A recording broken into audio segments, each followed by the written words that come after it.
बहुत समय पहले एक छोटे से गांव में राजेश और उसकी पत्नी सोनिया रहती थीं। उनके साथ उनकी बेटी भी थी। वह एक छोटे से घर में रहते थे। राजेश एक नेक दिल और मेहनती था।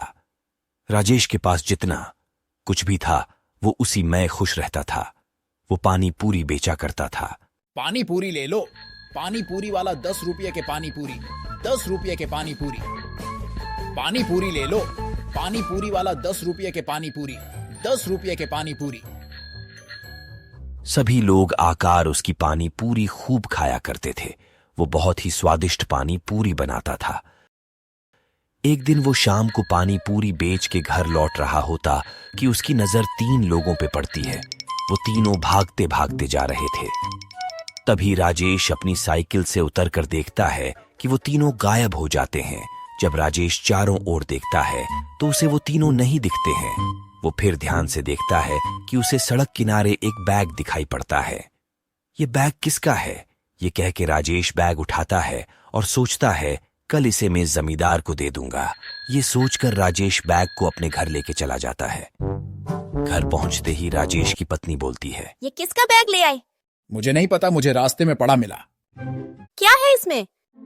मुझे नहीं पता, मैंने इसे खोल के नहीं देखा है। ठीक है, मैं इसे खोल के देखती हूँ। ऐसा बोलते ही उसकी पत्नी उसे खोल के देखती है। अरे सुनिए तो, देखें तो इसमें क्या है। राजेश जाके देखता है कि उसमें सोना चांदी हीरे मोती से भरा बैग होता है। देखा आपने कितना सोना है इसमें। अब हमें ज्यादा मेहनत करने की जरूरत नहीं पड़ेगी।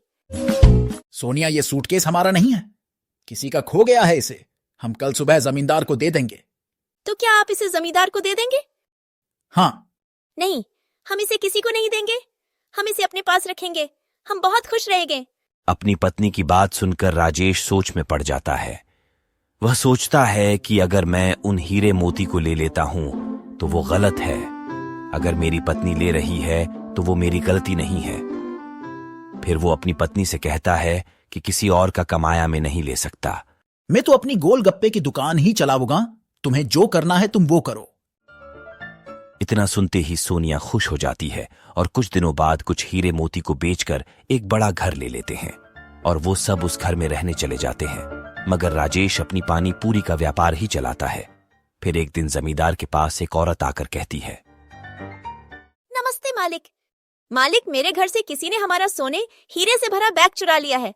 मुझे कुछ समझ नहीं आ रहा था, इसलिए मैं आपके पास आई हूँ। आप चिंता मत कीजिए, मैं चोर का पता लगा लूंगा। आप घर जाइए। इतना सुनकर वो औरत अपने घर चली जाती है। कुछ दिनों बाद राजेश और उसका परिवार उस घर में रहने चला जाता है तो पूरे गांव में उनके बारे में बातें होने लगती हैं और ये खबर गांव के जमींदार तक पहुंच जाती है।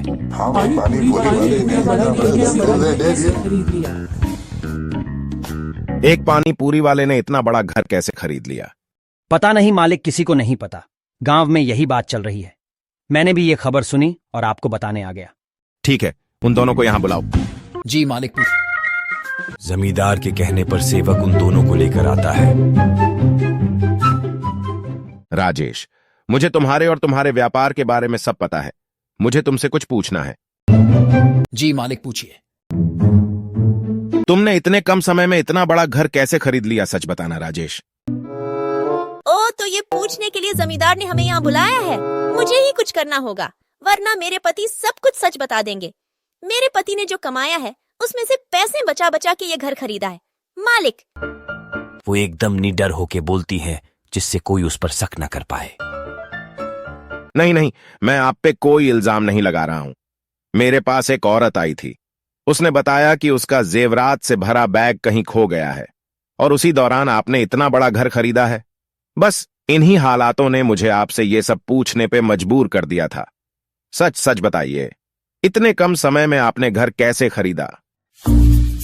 अगर मैंने अभी भी सच सच नहीं बताया तो बहुत बड़ी गलती होगी। उस औरत का दुह का कारण मैं बन जाऊंगा। ऐसा सोचकर राजेश सब कुछ सच सच बता देता है। मालिक, मुझे क्षमा कीजिए। और वो कहने वाला बैग वापस कर देता है।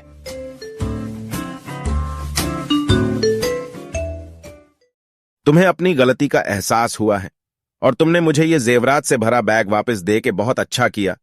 इसलिए मैं तुम्हें तुम्हारी पहली गलती समझ के लिए माफ करता हूं और कोई दंड नहीं दूंगा। लेकिन राजेश, याद रखना, गलती ना करना जितना जरूरी है उतना ही जरूरी है। गलती करने वालों को रोकना। फिर राजेश धन्यवाद बोलकर अपने घर चला जाता है और जमींदार उस औरत को वो जेवरात से भरा बैग वापस कर देता है। राजेश फिर हमेशा की तरह पानी पूरी बेचकर अपना घर चलाता है। कभी भी कोई गलत काम नहीं करना चाहिए और गलत काम करने वालों को कभी प्रोत्साहित भी नहीं करना चाहिए। ऐसे ही वीडियो देखने के लिए आपके अपने YouTube चैनल स्टोरी टाइमलाइन को सब्सक्राइब कर बेल आइकन जरूर प्रेस करें ताकि आप तक हमारी वीडियो सबसे पहले पहुंचे। धन्यवाद।